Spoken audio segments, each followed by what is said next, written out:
Neil, I don't really think President Trump has to be alarmed by what we see so far. And the reason that I say that is because this is going to be an extremely partisan exercise.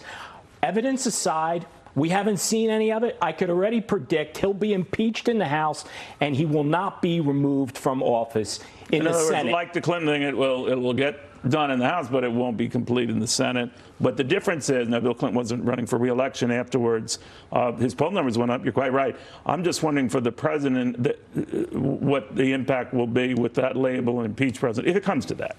I actually don't think it's going to affect him because it plays to the story he's trying to tell about the Democrats. That I'm a victim, it's a cabal. They don't care about my accomplishments and anything that I do and all the great things that we've been able to get done so far. It doesn't matter to the Democrats. And I'll point out something else, Neil. Let's look at how the market is reacting.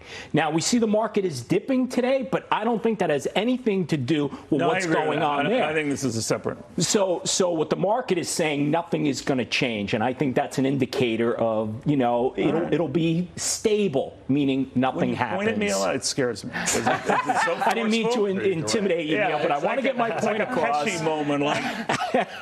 All right, you're saying the markets, they don't care. The market doesn't care because the market doesn't like unpredictability. No, they just like money. They like money, and they don't see that there's going to be a change. We have a lot of that with Trump. A lot of volatility. And I think part of the reason that Bill Clinton stayed as popular as he was because of the economy. That overrode the whole impeachment process. I think Donald Trump stands to be in the same position. And Richard Nixon wasn't so lucky at his time. Now, he would have gone either way, I think. But I mean, it helps to have the economy. But Neil, in that case, Richard Nixon had Republicans out of the gate that were against him. Right now, it is drawn along party lines completely. No question about it. We've seen how uncanny it is, Neil, that this China trade situation, anytime any news comes out, the market reacts immediately and drastically. So I think that there's going to be a lot of pressure on President Trump right now related to what's happening with impeachment and other things.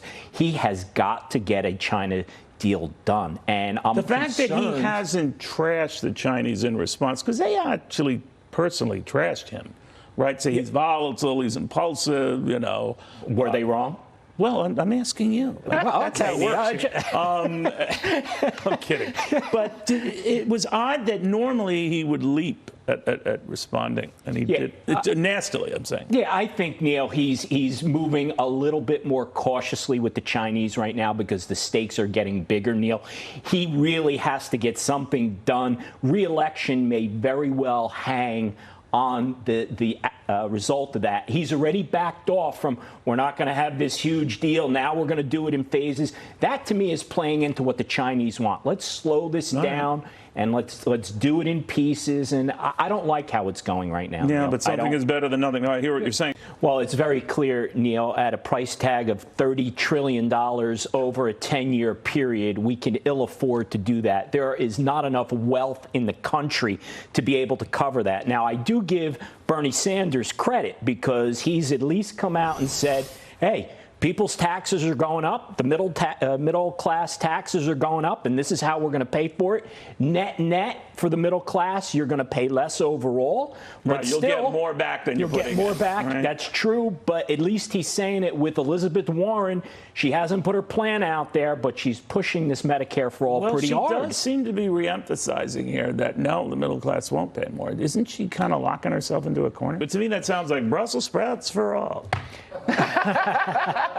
Neil, I think Medicare for all is really the shiny object that's out there. I think that when people hear about it and they're not familiar with all the details and what's really involved, hey, maybe that sounds like it's going to be cheaper, it's going to be better. And our politicians on both sides of the aisle are not concerned about costs because nobody's talking about cutting anything. We're all talking about spending more. Donald Trump included, right? Our federal deficit is rising at the same pace as it was with President Obama. So my concern is people get caught up in the marketing of Medicare for all as something that's going to be so great not be concerned about how we pay for it. Whether you agree or disagree with what Barack Obama did, he said health care for all. He didn't say Medicare for all. To test their knowledge of Halloween and why it is such a big deal and how it breaks down to be such a big deal. So I think we're all ready for this, right? We're ready. Okay. I didn't study for this test. But, This is like it's open book. It's fine. This is like every test I had in college. I didn't study for. All right, question 1. The amount that each person will spend on Halloween costumes. Is it A, $21, B, $31, C, $41, D, $51? D. You are correct. Yes. It is B. Yes. I'm 31. 31. No, B. Oh, wait a I minute. was B. right. Oh, I thought you lifted dang B. it. No, I thought $31. 31. I'm a blue-collar kid. I know that. There we go. I got so happy. Thanks for destroying my dream. Southern California blue-collar kid. Okay, duly noted. All right, question 2. Are we ready? Yes. Okay. This is the amount that each person is going to spend on candy. Is it A, $25, B, $30, C, $33, D, $40? I'm going to say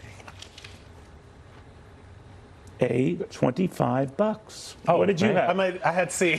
Wow. I thought these were double-sided. Obviously, I was going to say, how come you not put your Step one. answer up? Step a one. young sweet tooth here. He didn't study. They obviously I did not. factored He did not me out. study. Why did Neil just spend $500 on Reese's Pieces? All right, our final question. Are we ready? God, can I get one right? All right, here we go. This is the amount that Not U.S. yet. consumers will spend on Halloween in total. This is across the country, everybody, all right? So this is the total aggregate amount. Here we go. A, 6.4 billion. B, 7.3 billion. C, 8.8 billion. And the last one, D, 9.4 billion. You are right.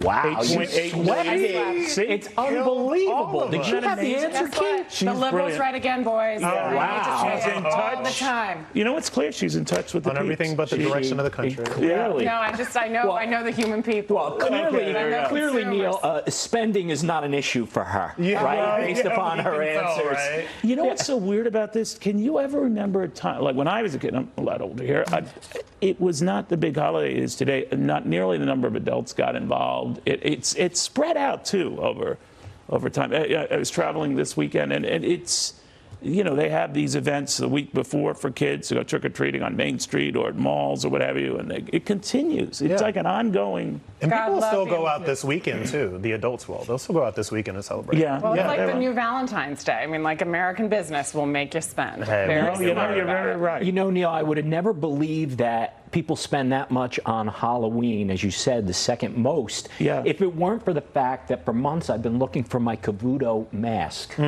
Sold out across the country. You cannot get one, It's Neil. in big demand. You know what's still out there, though? The Charlie Gasparino mag. Yeah, well, of course that's still It's out just there. an- I wasn't going to settle, though. It's an angry Italian face. Like.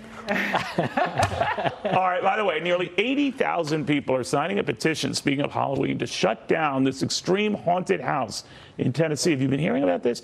They're calling it a torture chamber in disguise. I don't know much about what we were talking about during the break, but this thing is so frightening. They have you sign 40 pages of paperwork and all that stuff. Can I just say, I wish that we can go back to the days with the old ghost on the rickety thing that comes out. And it's like, boo! And then you got the little actor kids that come out. And these extreme haunted houses, you have to sign waivers, and then I guess you get fined if you scream or if you curse or something like that. But it must be really scary because no one's finishing the whole thing going through the house, right? That's right. No one's finishing. But I'll tell you something that is really scary is that on the side, the proprietor of this haunted house is a wedding singer. So can you imagine him leading the electric slide? A chill went down my spine when you said But- that. but That is doing horrifying. Journey? This is a dumb question, but what makes it so frightening, or that people, because a lot of people love to be frightened, love to test it, just the people who go on roller coasters and all that. What is it? The allegations here is